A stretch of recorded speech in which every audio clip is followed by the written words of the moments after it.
Hey there. Today we're going to dive into a modern fable. It's a story about a really old tool and how its hidden secret kind of reveals everything we need to know about the most powerful technology of our time. So let me ask you this to get started. What if the tools we use every single day have a deeper function? One we're not really meant to see right away. This isn't just some random thought experiment. It's the absolute key to our entire story. Our fable begins with an object we all recognize, something we've probably all played with: the compass. For centuries, this thing was just pure utility.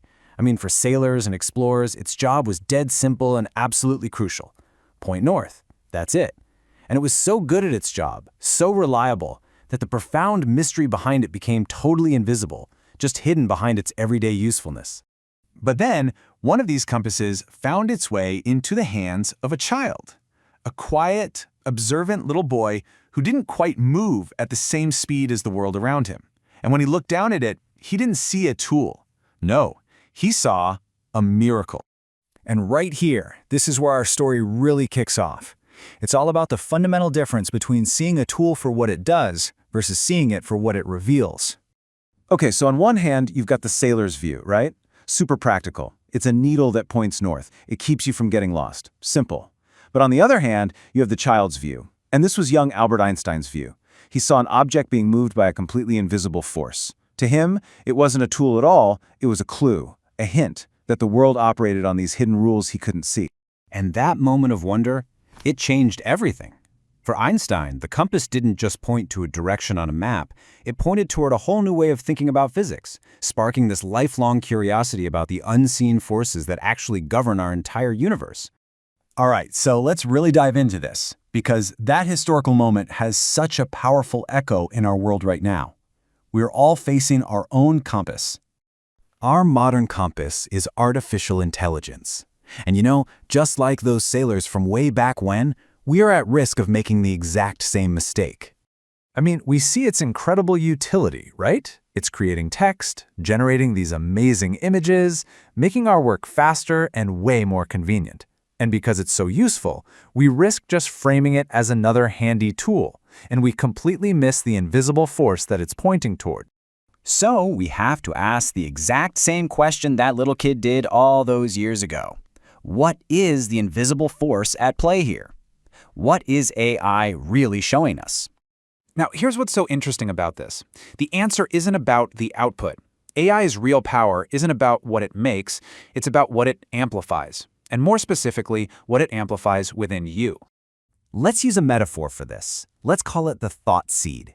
Think of this as your unique intellectual DNA.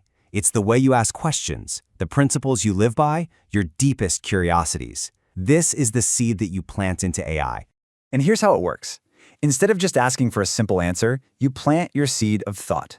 And then the AI, it stops being just a tool and becomes an environment, like this fertile ground where your initial idea gets connected to the vast knowledge of humanity, letting it grow at a totally exponential rate. So the crucial point here is this incredible asymmetry of scale. Unaided, you're like a diligent bee, gathering knowledge one little flower at a time. It's valuable work for sure, but it's slow. With AI, you become a navigator. You can access humanity's collective knowledge, connect ideas in seconds that would normally take you years, and explore 10 different paths at the same time. And this is probably the most common misunderstanding out there. AI isn't here to think for you. It's a mirror. It reflects the structure of your own logic, your language, and your assumptions right back at you with perfect clarity, which forces you to be more rigorous and structured in your own mind. So let's bring this to a close and see how it all comes back to a choice. Because this incredible power, well, it's not guaranteed. It's conditional. See, the tool amplifies whatever seed you give it. That's the condition. If your core seed is laziness, AI will help you build a very efficient, very lazy life. If your seed is ego and a deep need to be right all the time, it'll construct the perfect echo chamber for you. But if your seed is genuine, structured curiosity, it will help you grow a vast forest of knowledge. And that's the bottom line, right? The compass didn't create Einstein's genius. It activated and amplified the curiosity that was already inside him. And in the exact same way, AI won't make you brilliant. It will only amplify the core of who you already are. What AI is truly offering us is a rare opportunity to accelerate our own evolution. It shortens that massive journey from a single tiny idea, a little seed, to the sprawling, interconnected forest of understanding that it has the potential to become. So we end right back where we began, with a question. The fable asks, what would have happened if that compass never found Einstein? Today we have to ask ourselves, if this new compass doesn't find you, if you don't learn to see past its utility and harness its real power, who's going to be living your life in 10 years?